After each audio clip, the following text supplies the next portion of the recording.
Hey everybody, welcome back. We're going to try something a little bit different on the channel here.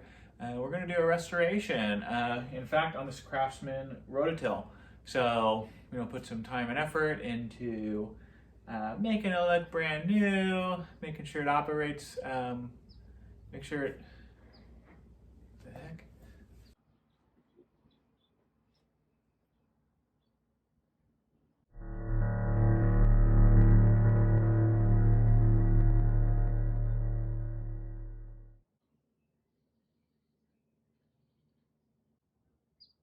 Disappear. Whoa, what the heck?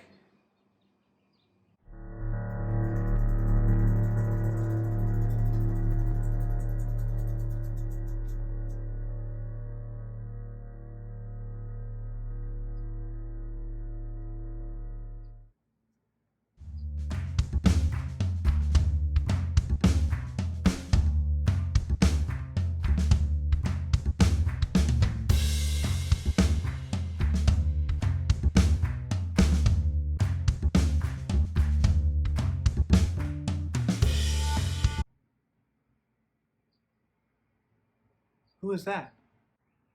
If you restore it, he will come. Okay.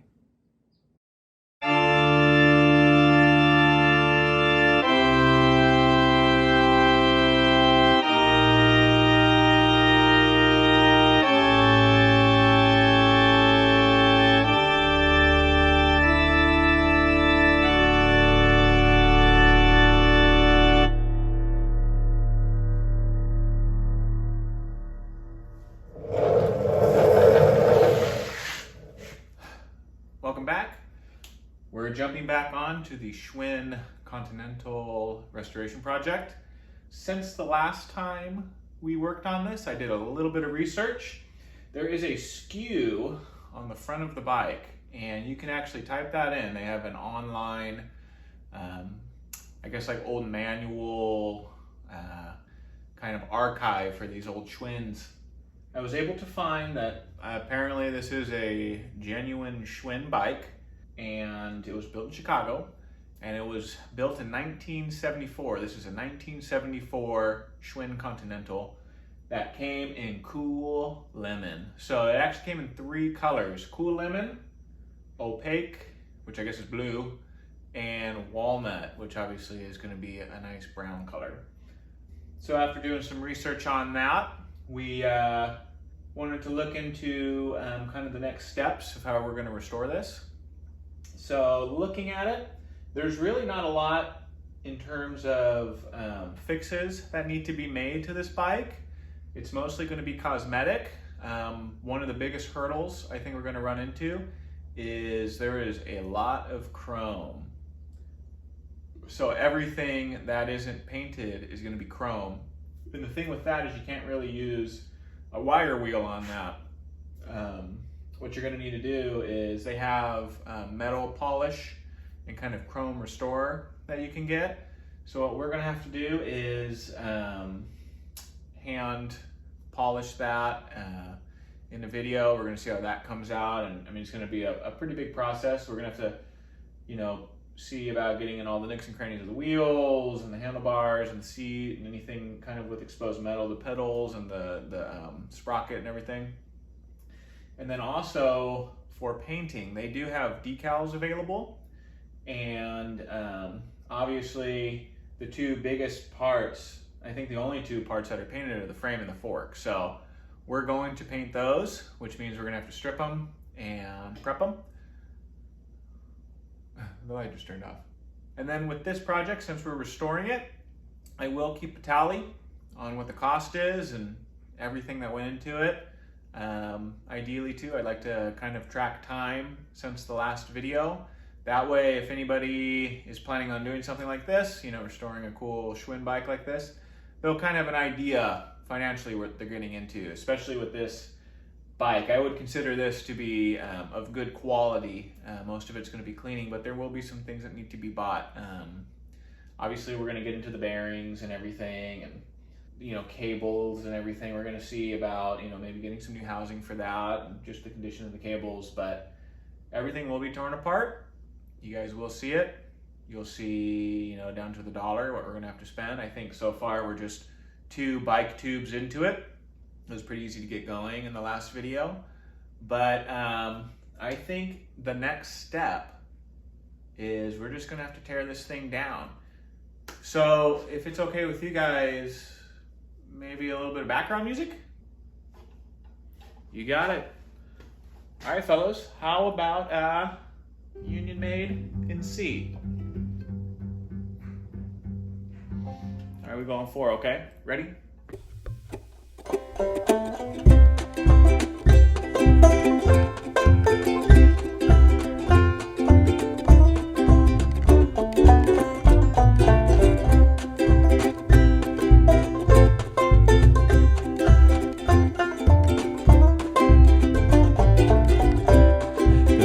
Was a union maid who never was afraid of the goons and the geeks and the company thinks and the deputy sheriffs who made the raid.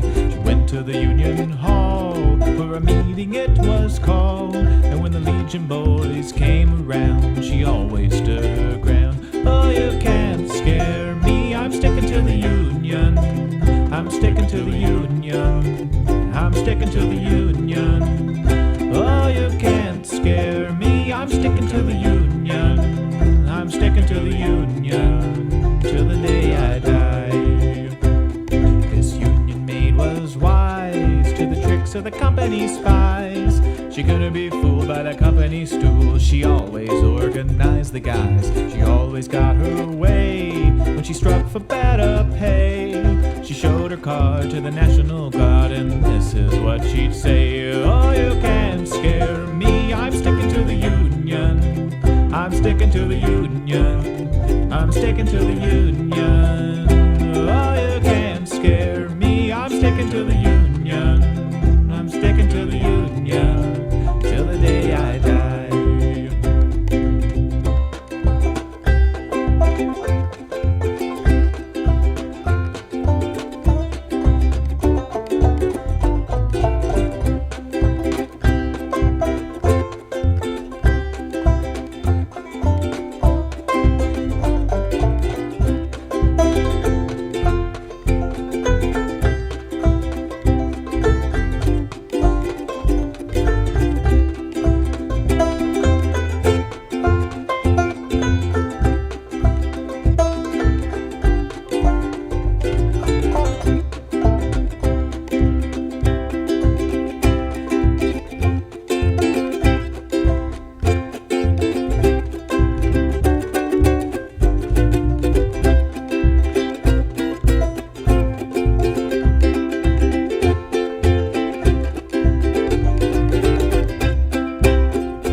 Who wanna be free, just take a tip from me.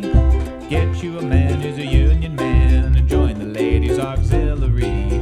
Married life ain't hard when you got a union card. A union man has a happy life when he's got a union wife. Oh, you can't scare me, I'm sticking to the union, I'm sticking to the union, I'm sticking to the union. Oh, you can't scare me, I'm sticking to the union, I'm sticking to the union, till the day I die. Boy, you can't scare me, I'm sticking to the union, I'm sticking to the union, I'm sticking to the union. Oh, you can't scare me, I'm sticking to the union, I'm sticking to the union, till the day I die.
WD-40 on this puppy. Woo-wee. See how you're looking at it? Let me get you zoned up here. All right, a little more WD-40. Hot in there.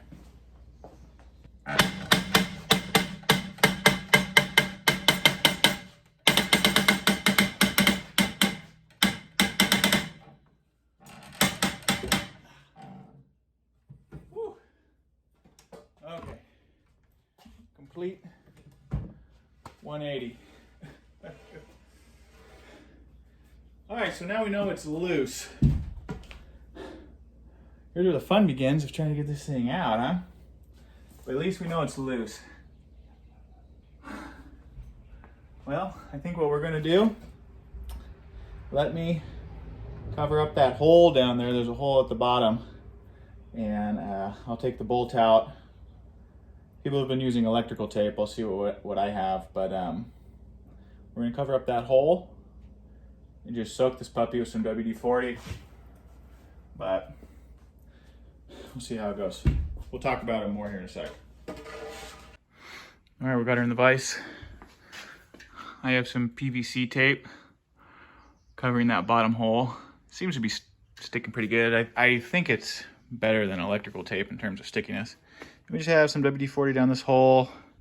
We'll let it sit. I can kind of move it by hand right now, but I really want to get that WD-40 in there just to make it easier, because right now it's loose but very, very stuck, and it's probably because a lot of that corrosion is working as still like an adhesive. It's a lot of friction in there, so let that penetrate, see if that helps loosen it up, and then our next big step is getting this puppy off. I already tried applying some heat, couldn't really get a good angle on it. What I'm gonna do is do some thinking, but either cut it right here and just take it all off and then just buy some new hardware for it, or apply a lot more heat. That seems to work. Then hit it with the WD-40 so it will cool some of it just to kind of split it up a little bit. And we'll keep working that. I think that's what happened here is heating it for a while, instantly hitting with WD-40, let some of the metals contract a little, at a little bit of a different rate, and we're able to kind of loosen it up. So we'll let this soak, see if we can get these that handlebar mount off. Then we can take this fork off. Then we can get down to this sprocket gear. Because once we do this, then we have the kickstand, which is just held in by this tab here. But what you need to do is you need to compress this ring through here. So you need a little bit of room, obviously with the sprockets not on here, to get some leverage on that. But I'll show you guys how to do that. And then I think that's gonna be it for deconstruction. Then we'll kind of talk about the next steps and yeah, get going. All right, we're back. We had this soaking in a mixture of WD-40, and then I filled it up to the top with some transmission fluid. Let it sit overnight. Let's see what we got. I have it bolted into the vise at the bottom here, so there we go. See if I can pull her out here.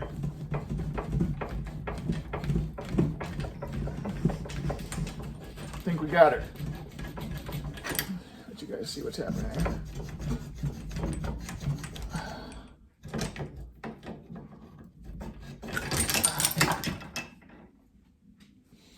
So there she is. So that was pretty rusty. See if we can find this little mounting piece here. Hold on a sec. I wonder if it's steel. Yeah, here we go. So this is the wedge.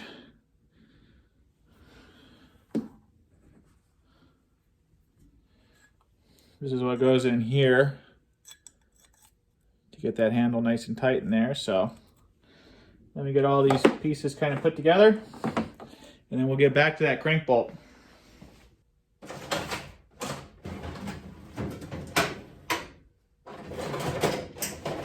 This will go wide enough.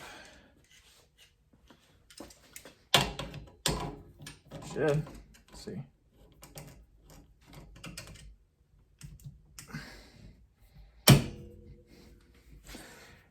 Now, from everything I looked at, everything says right-hand thread. However, I did watch a video and I do believe that this may be a left-handed thread. So you turn right to loosen. Now I don't have any heat or anything on it, and I just got my Vise grips for a little bit better grip here. See if I can get a better kind of grab.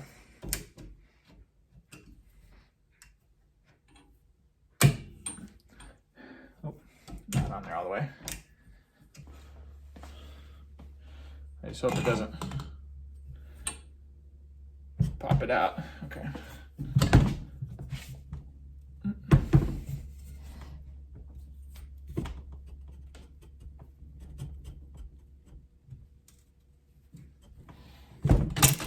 Oh.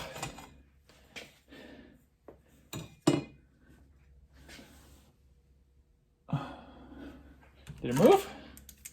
Everything a good look.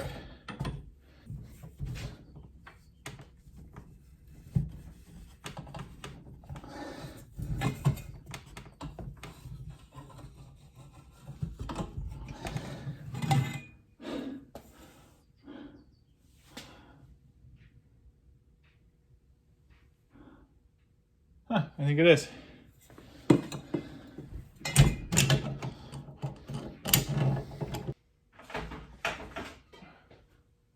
Pretty sure I cooked everything out of there.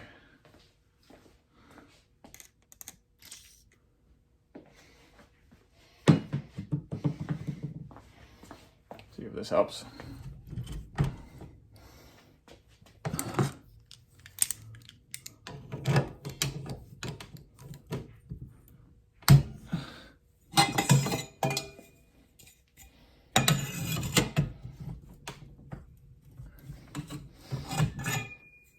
That feels good.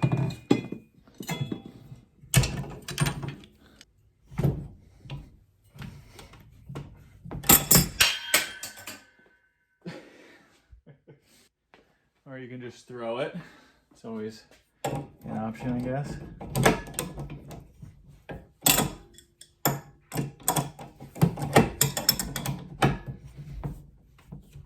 Looks like it's taking that back piece with it. I believe those are supposed to be separate. Looks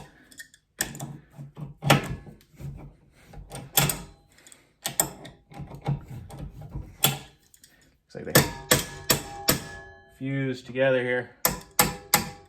I don't think that's supposed to be like that. But it should come off, I guess, huh? I don't think it'd make a difference. I think it's just a good indicator. We're gonna have to be buying some new hardware here.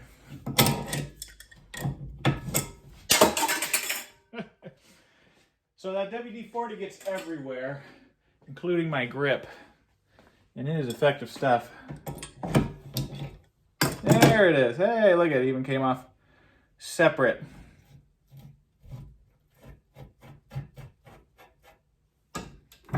Okay. All right, so I'm on the ground here just to get you guys a good view. Definitely not because I'm a loser who has no bench space. So let's continue taking this puppy off. So much for that. All right, we'll just do that. And remember, righty-loosey, it's a reverse thread all up this. So everything on the left side of this bike is reverse thread, including the pedal. So if you're taking apart a Schwinn, an old Schwinn, just know that. And don't be a fool like me trying to tighten it up. Okay. See if I can get this bearing out.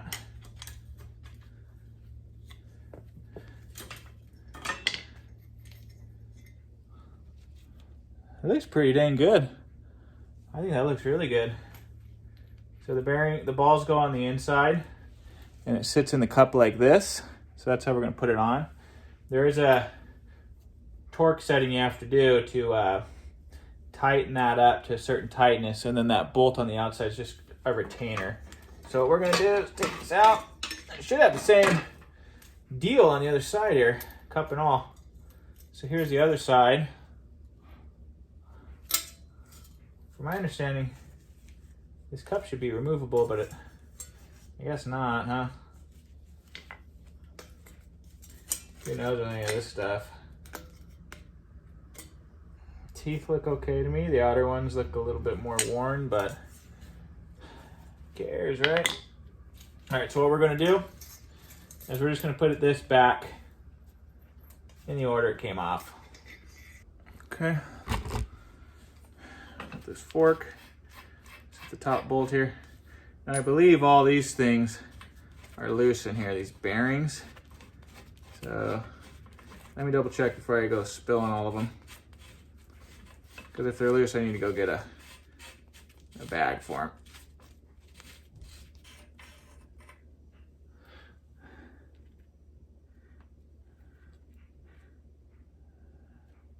So they're actually in the cap here. I don't know if this thing, oh yeah, the bearings do come out. Even better, that makes it so much easier to kind of keep track of. Hopefully it's the same down here, let's see.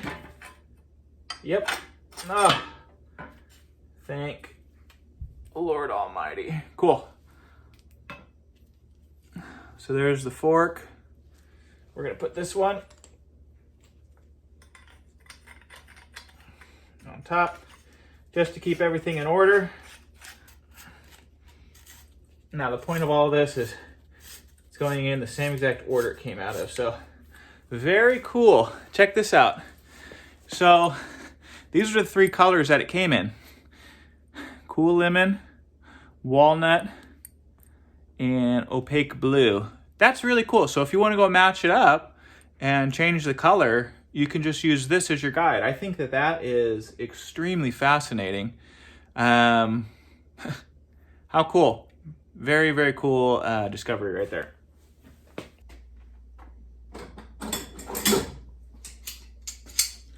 All right, so the next thing we got to do here, this is the kickstand. Here's the pin that's going to hold it in place. Apparently all you have to do is, let's see if this gets in here, is push this spring back. Figure out if I, oh, sorry. See if you guys can see. It's definitely closer, huh? That's flush on this end. We just need this side to go a little bit. I have the smaller one here. I wonder if I can get it to the right size.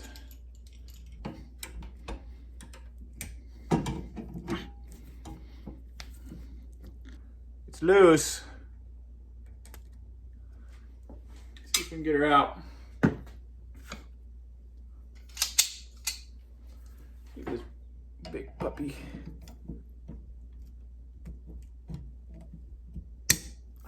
Almost. Got it. So there she is. That's the pin. I'll get you guys a good look here. We'll obviously take a better look, but it has a ridge and a flat end, so obviously there's a certain way this is supposed to go in, and it looks like this flat end goes that way. It goes that way and it just drops in. So what you're going to want to do is make sure that flat end is aligned with this. All right, and this thing should just come out when I start loosening up here, because I believe that's the only thing that holds this kickstand in. Yeah. That and rust, of course. So there she is. That goopy mess. So that's what the inside looks like. So that spring tension pushes it into those grooves there, and that's what holds it in place. And that's why when you do the kickstand, I'm losing it. And that's why when you do the kickstand, it goes up, but when you push it back, it doesn't just automatically fall down. So I think a little bit of cleaning and get that spring back into sliding freely. And the tension on that should be really nice. You guys see the angles I give you? Look at that thing. It's because I'm doing it for you guys, man. Let's try 2.5.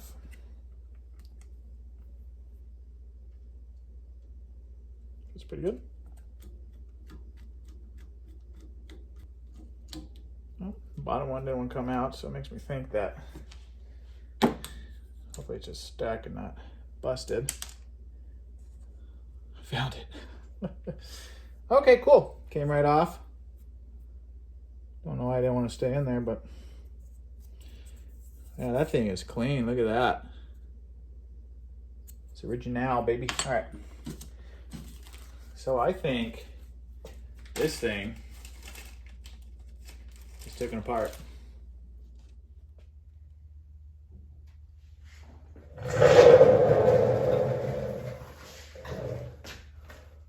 We're back. So as you can see here, she's taken apart and beautifully cataloged, but I want to go over some important information that we learned today from this project, and also some of the information that I wanted to talk about in the beginning. The first thing we're going to go over is cost and time. So as of right now, taking it apart, I have $0 into it. Again, I'm not accounting for the tools that I have or anything like that. If it's something you need to get, something to think about. For the time, it took me about 4 hours of total hands-on time, but in a stretch of over 4 days.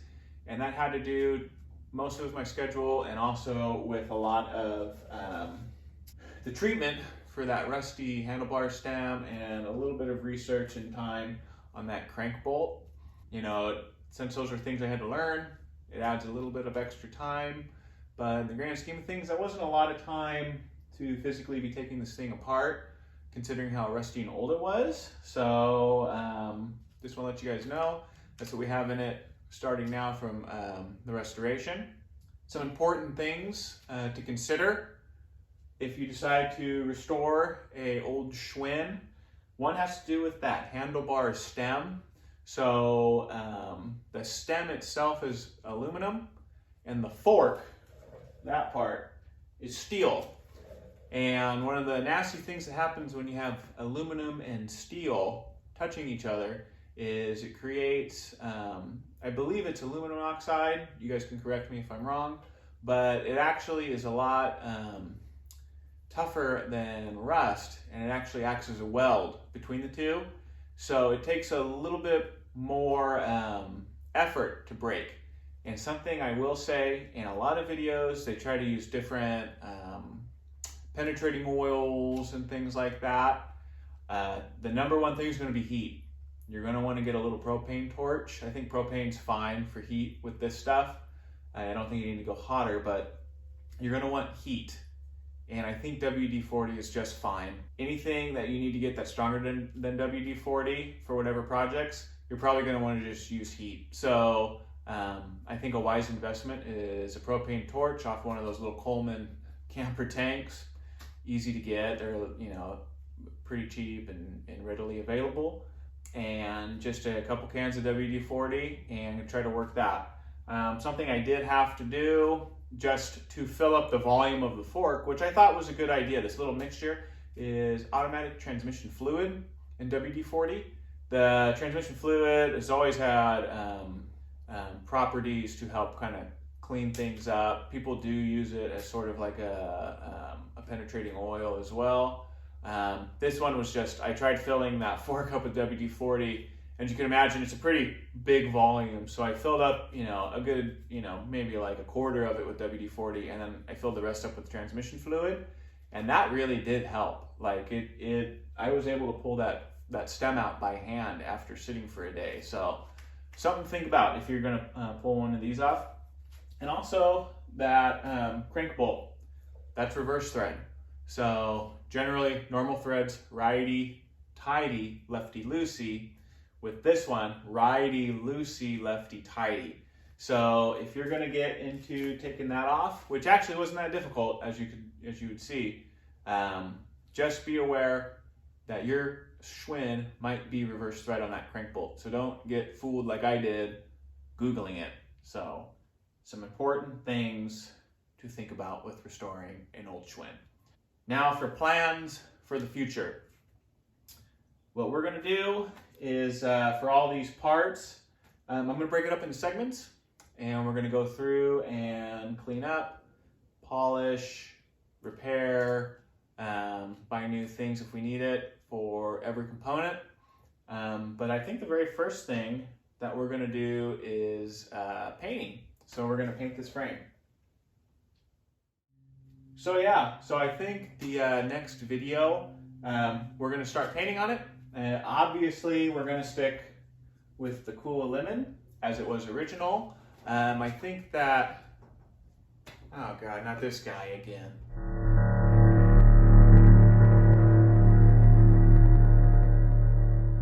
Hey, you got a little costume this time, huh? The bike will be walnut, as he wishes. Who, the Daisy Duke guy? We're gonna stick with cool lemon. Oh, not this again.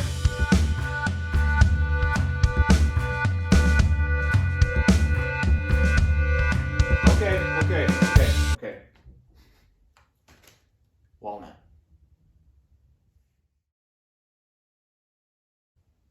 Hey, where'd he go?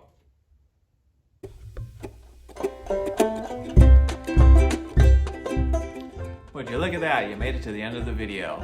If this was something that you like and want to subscribe, then by all means, like and subscribe. If you disliked it, then dislike it. It's the beauty of the internet. You can express any opinion you want. So thank you guys again for joining, and look forward to next time. Never was afraid of the goons and the geeks and the company finks and the deputy sheriffs who made the raid. She went to the Union Hall for a meeting it was called.